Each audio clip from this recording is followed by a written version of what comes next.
1:3:5 and lengths are in a ratio 5:3:1.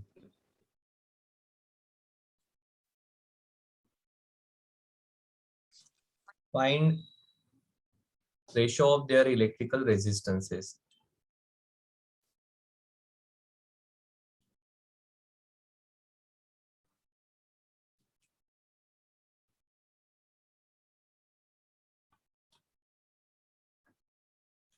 आपको एक formula पता है, resistance equal to rho L upon A, पर यहाँ पर थोड़ी गड़बड़ है.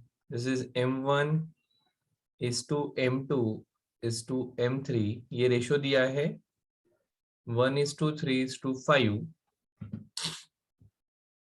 एंड लेंथ का रेशो दिया है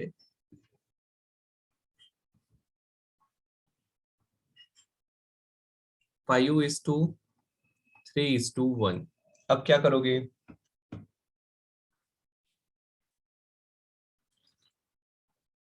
सॉल्व तो करना ही पड़ेगा.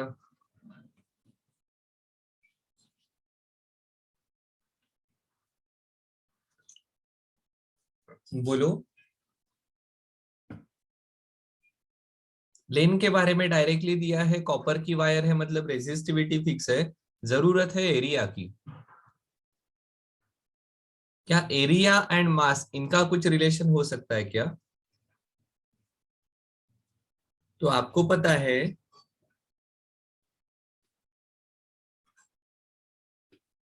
डेंसिटी, मैं रो नहीं यूज कर रहा हूं, डेंसिटी लिख रहा हूं जानबूझकर. Mass upon volume, and volume को you can write cross sectional area into length. क्या सही है?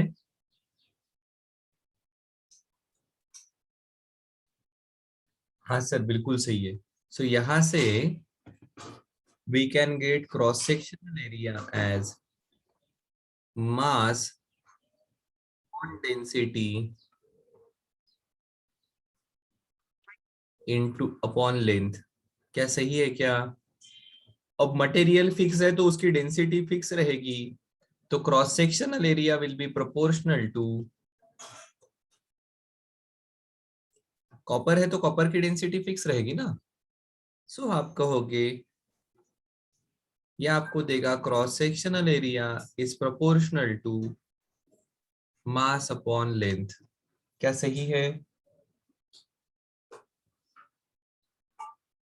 हाँ सर, बिल्कुल सही है. अब आप कहोगे रेजिस्टिविटी सबके लिए सेम है तो resistance will be proportional to L by A, और अब A के जगह आप लिखोगे this is cross sectional area, L upon area के जगह मास अपॉन लेंथ आ जाएगी. This will become resistance is proportional to L square upon M. So ये रेजिस्टेंसेस आ जाएंगे R1 is to R2 is to R3 equal to L1 का square upon M1 is to L2 का square upon M2 is to L3 का square upon M3. L1 is to L2 is to L3, ये ratio आ रहा है 25 is to 9 is to 1, and M1 into M3 का ratio 1 is to 3 is to 5.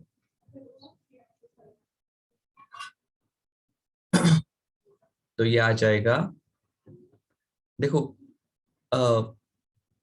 ये तो 3 आ रहा है,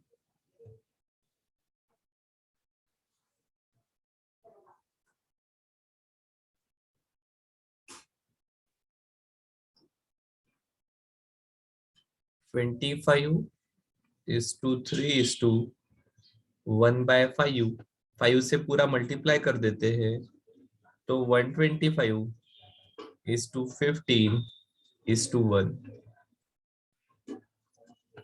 सही है, कभी तो एग्जाम में आया हुआ क्वेश्चन है।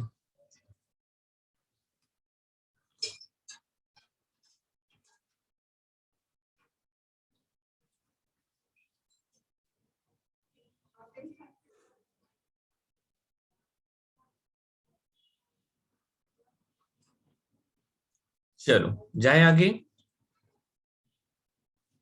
Yes sir. देखो क्या कहा है, n equal resistances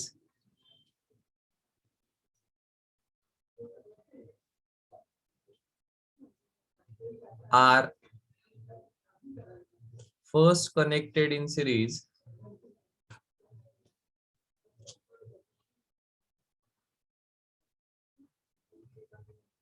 and then connected in parallel.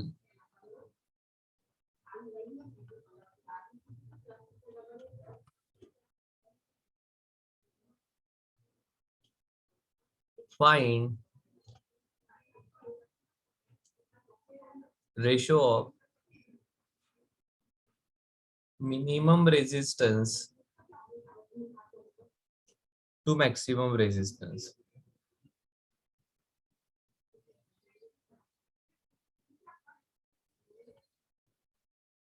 Minimum to maximum का रेशो निकाल लो।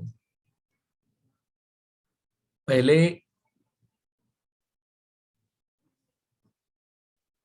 एक केस ऐसी है, n इक्वल इन सीरीज, और दूसरी केस ऐसी है,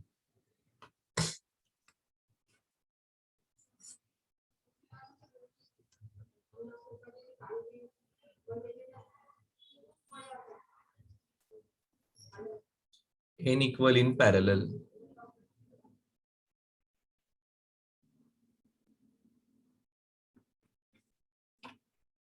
आपको पता है let each resistance be are,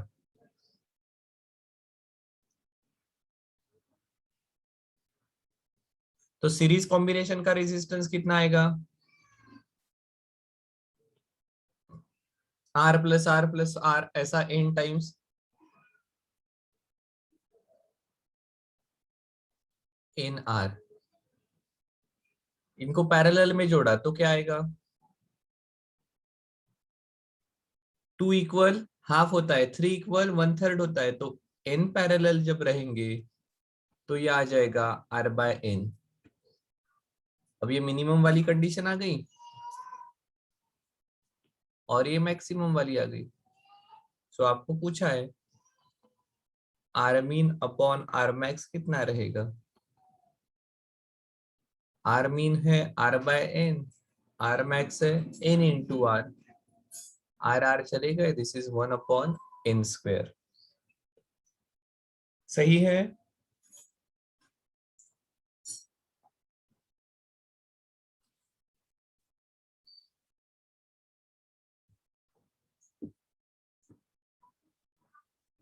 चलो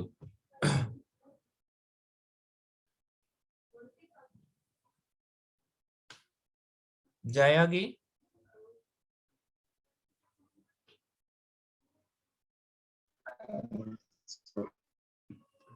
चलो आगे जाते हैं।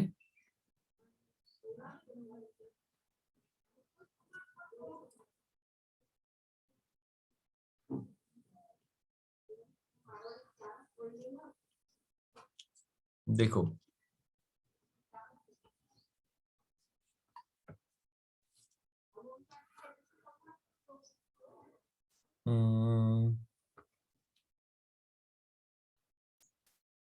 ये सवाल अच्छा है। 3 resistances of 4 ohm each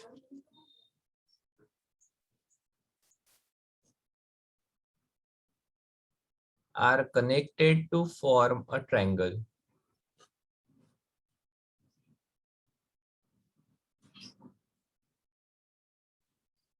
The resistance between any two terminals will be,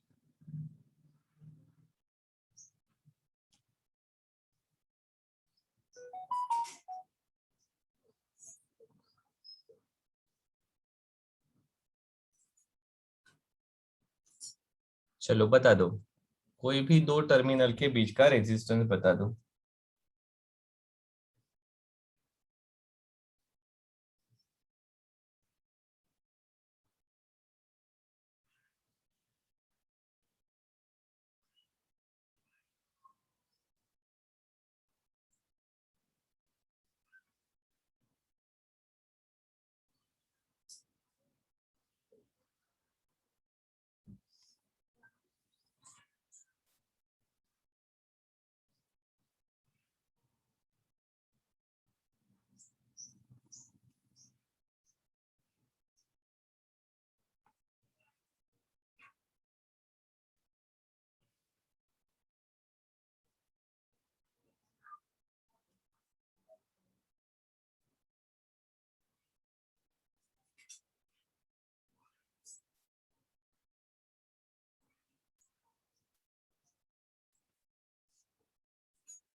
चलो देखो, पहला क्वेश्चन क्या कहता है, तीन रेजिस्टेंसेस।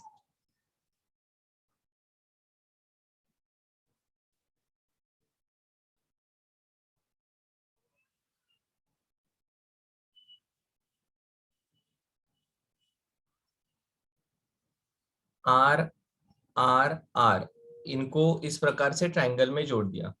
अब किसी भी दो टर्मिनल के बीच का इक्विवेलेंट रेजिस्टेंस बता दो। आपको तुरंत ध्यान में आ जाएगा सर ये दोनों सीरीज में रहेंगे। ओके, ये चार के आर के जगह ये 4 ओम के है ना।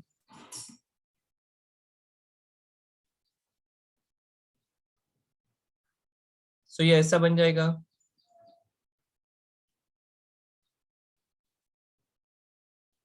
यहाँ पर करंट के लिए एक ही रास्ता है ना। सो ये 8 हो गया और ये 4 है।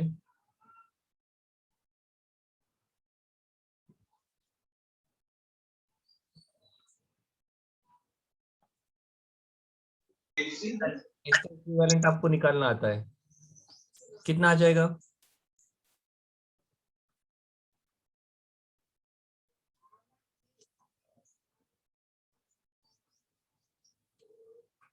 दिस शुड बी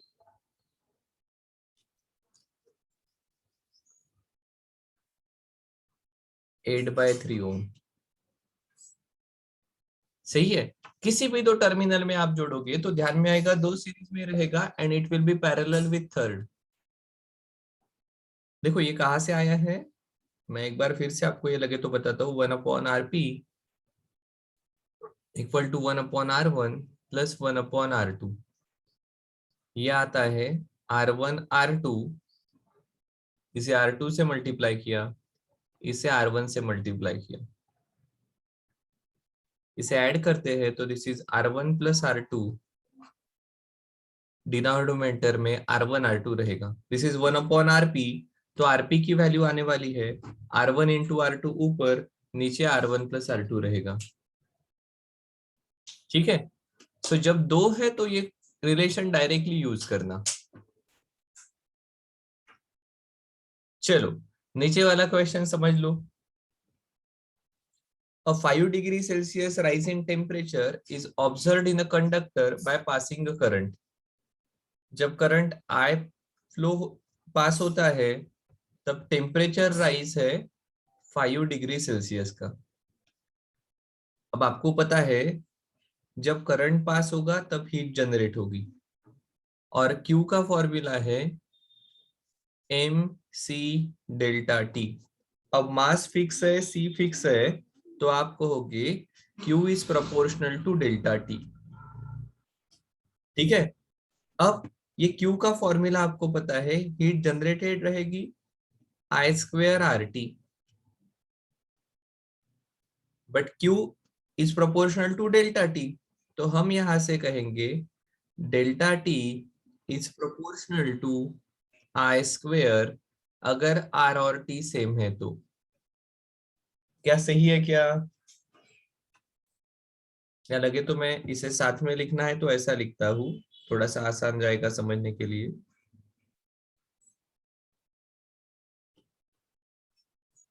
हमारा रिलेशन है Q equal to I square R T, heat generated. But इस Q को I can write M C delta T is equal to I square R T, और we can write delta t equal to r into time upon mc into I square। Resistance fix है, time duration fix है, mass fix रहेगा, specific heat capacity fix रहेगी। So delta T is proportional to I square. Now the current is doubled.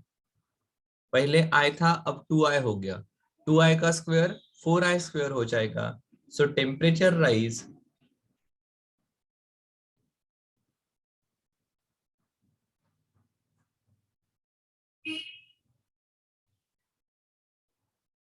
ये 4i square रहेगा।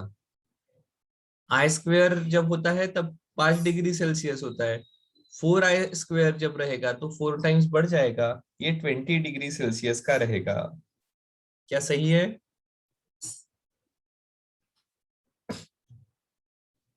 हाँ sir, बिल्कुल सही है।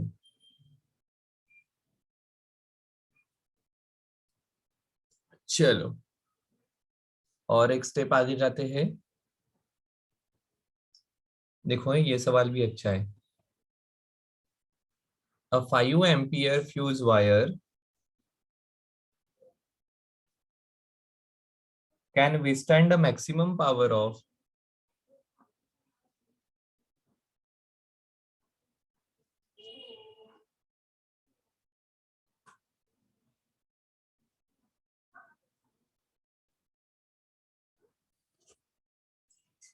1 watt in the circuit।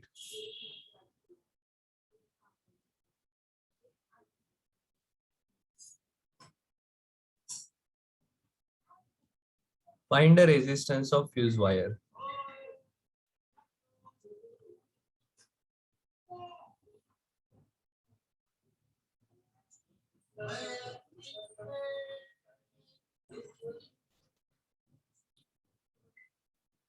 देखो ये जो फ्यूज वायर है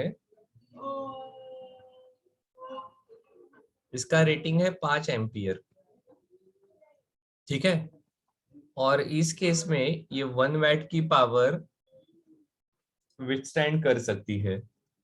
तो आपको पूछा है रेजिस्टेंस बता दो। So that is when the current is of 5 ampere, power is 1 watt. तो रेजिस्टेंस बता दो।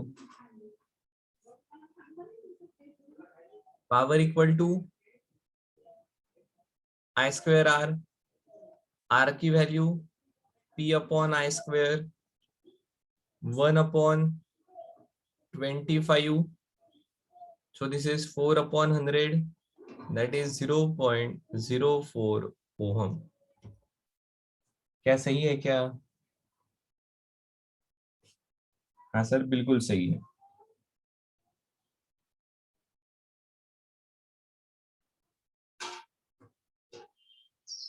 चलो देखो ये सभी कभी ना कोई एग्जाम में आए हुए क्वेश्चंस है। हाँ, a 6 volt battery is connected to terminals of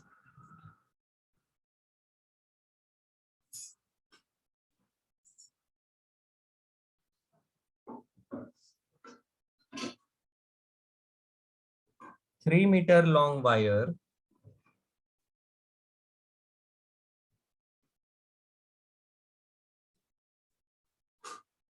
of uniform thickness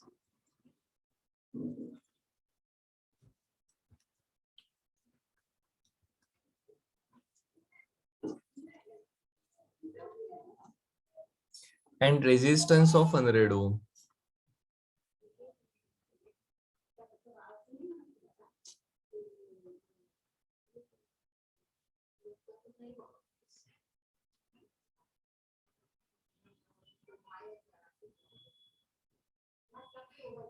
Find the difference in potential between 2 points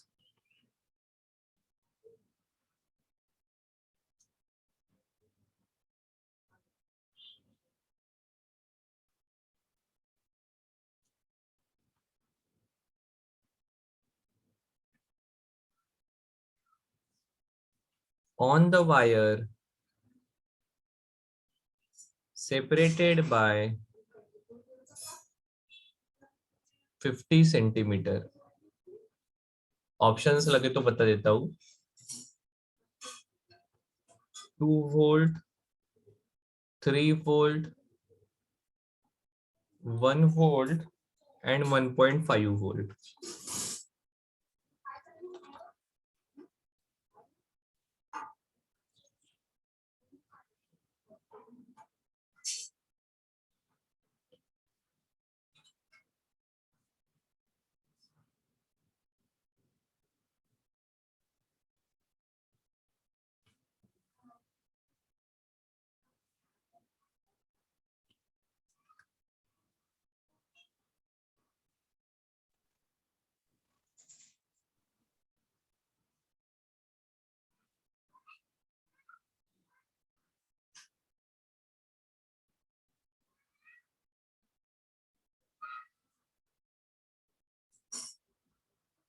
अरे गड़बड़ हो गई.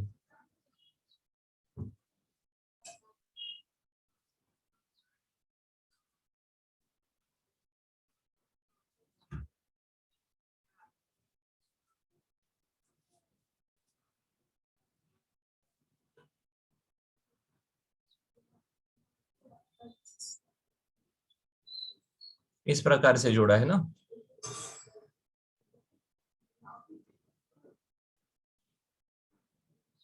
ए टू सी 3 मीटर की लेंथ है जिसका रेजिस्टेंस है 100 ओम. थिकनेस यूनिफॉर्म है.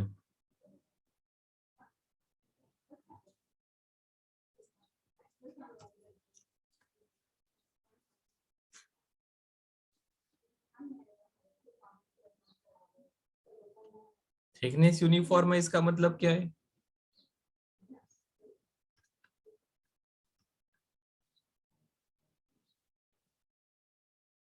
क्रॉस सेक्शनल एरिया यूनिफॉर्म है. इसका मतलब R is proportional to length. ठीक है. ओके सर, बढ़िया है. सो जितनी लेंथ उतना रेजिस्टेंस. ये पोटेंशियल डिफरेंस 6 वोल्ट का है. ठीक है. सो देखो, इस पॉइंट का भी पोटेंशियल 6 रहेगा और यहाँ का पोटेंशियल 0 रहेगा. सो ये 6 वोल्ट पोटेंशियल ड्रॉप जो है it is in 3 metre length. So जिसे हम पोटेंशियल ग्रेडियंट कहते हैं,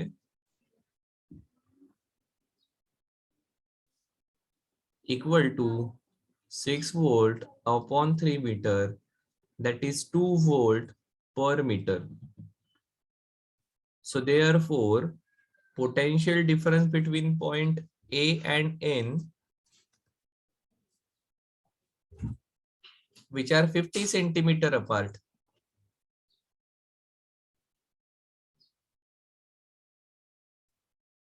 will be potential gradient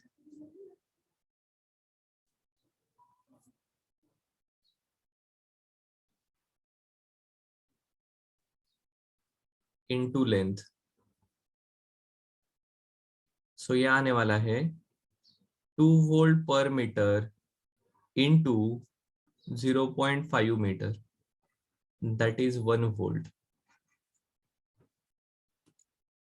सही है.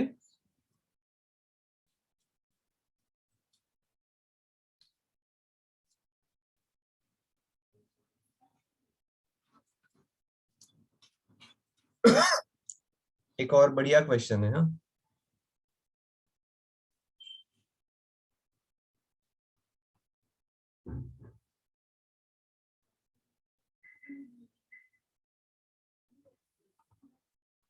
a ring is made of a wire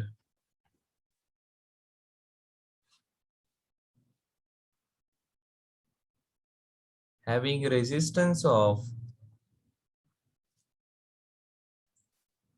R naught equal to 12 ohm.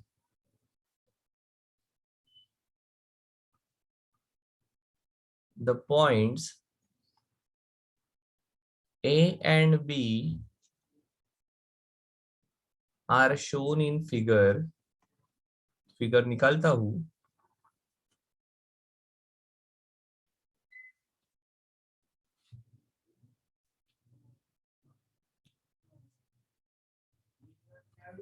At which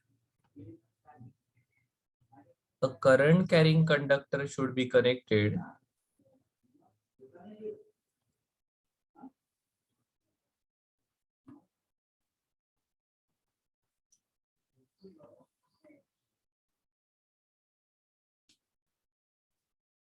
so that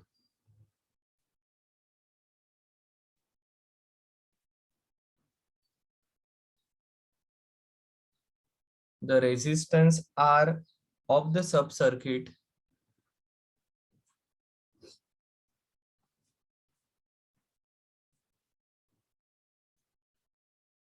will be 8/3 ohm.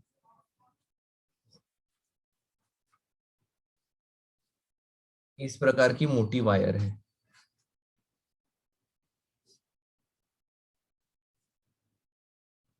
और ये point है L1 A, ये है पॉइंट B. ये L1 एंड L2 का ratio बता दो so that equivalent resistance will be 8/3. ये रेशियो आपको दिया है L1/L2 का.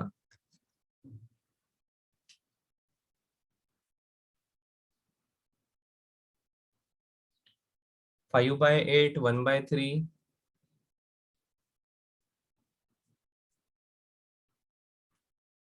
3/8 एंड D 1/2. देखो बढ़िया सवाल है एकदम. A ring is made of a wire having resistance of R naught equal to 12 ohm. ठीक है, पूरे वायर का रेजिस्टेंस 12 ohm है. The point A and B are shown in figure at which a current carrying conductor should be connected so that the resistance R of circuit will be of 8/3 ohm. So एक चीज हमें ध्यान में आ गई.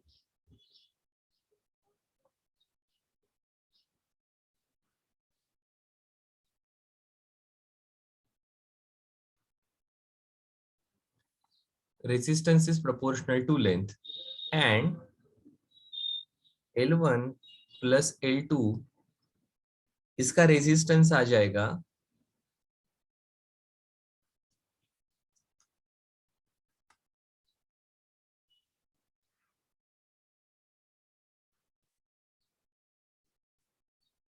12 ओम. ठीक है. हाँ सर, ये तो बिल्कुल ठीक है. अब L1 एंड L2 का ऐसा क्या रेशियो रहेगा कि ये इक्विवेलेंट रेजिस्टेंस 8/3 रहना चाहिए.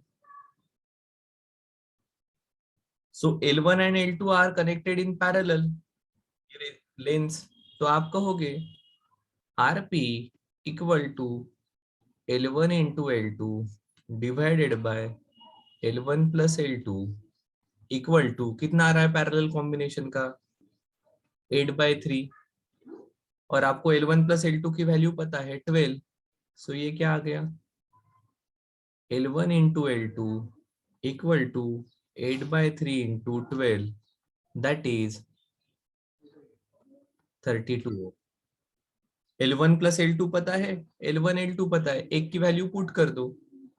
सो L1 प्लस L2 की वैल्यू मैं यहां से निकालता हूं 32/L1 इक्वल टू 12. अब ये क्वाड्रेटिक इक्वेशन बन जाएगा. देखो क्या आ रहा है.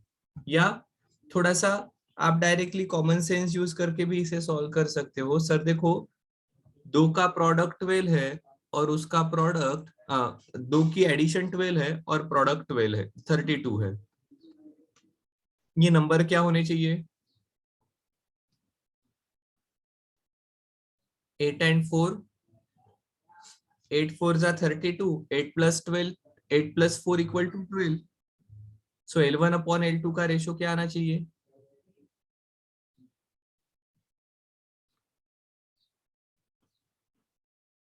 थोड़ा सा L1 छोटा दिखाया है, तो L1 आना चाहिए 4 and L2 आना चाहिए 8. So L1 upon L2, 4 by 8, that is 1 by 2.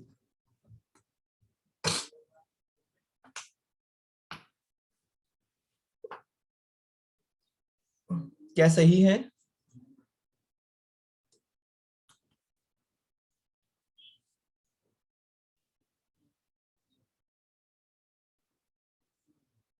चलो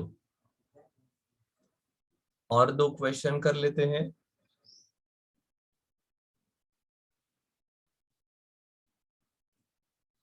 A wire of 4 ohm is stretched to twice its original length.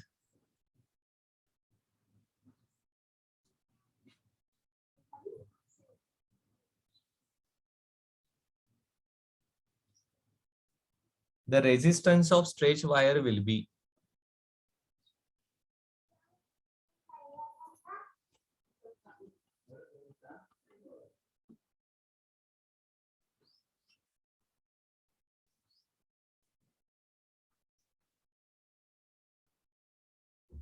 eight, 16, 2 and 4. देखो पहले वायर थी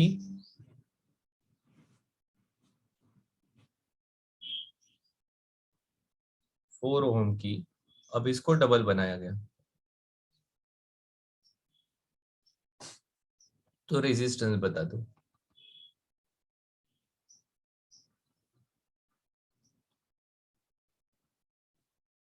क्या इसका वॉल्यूम फिक्स रहेगा?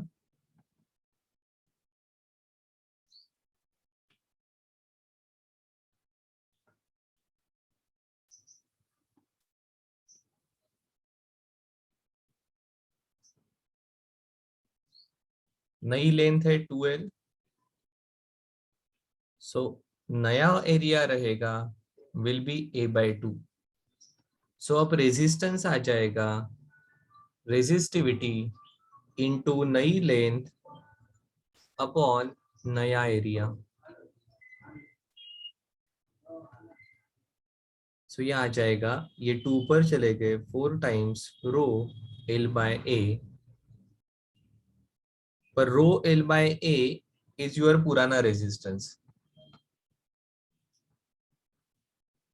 So R dash will be 4 times of original. Original resistance था 4 ohm, तो इसका रेजिस्टेंस आना चाहिए 16 ओहम. क्या सही है? Yes sir. Okay.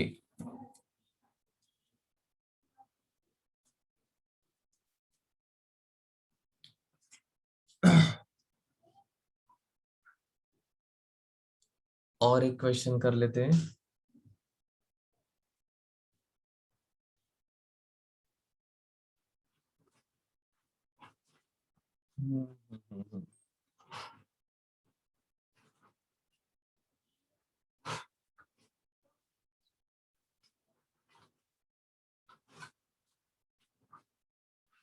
A potentiometer wire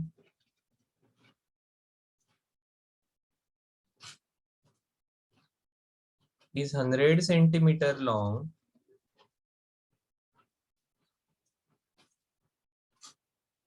and constant potential difference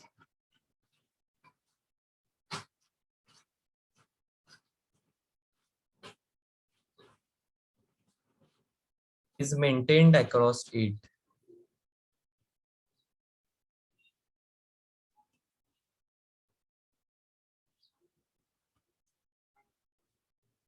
Two cells are connected in series.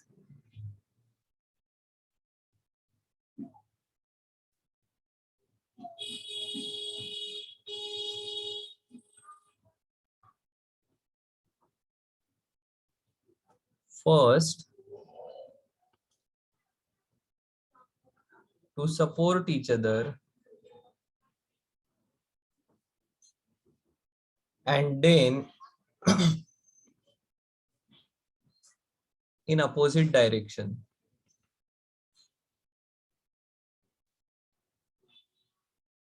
The balancing points are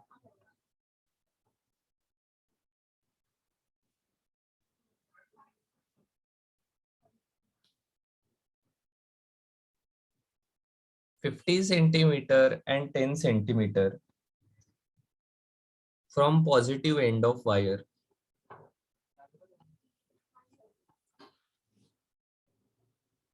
Find ratio of EMF.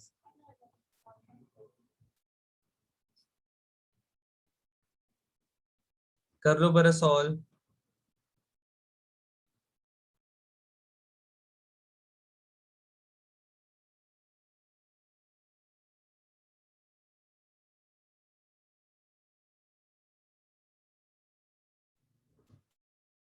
सही है. E1 plus E2 is proportional to 50 centimeter. E1 minus E2 is proportional to 10 centimeter. इनका अगर अब क्या कहते हैं वो componendo dividendo करते हैं ना, वो आ जाएगा E1 upon E2 equal to 60/40. That is 3:2. क्या सही है क्या?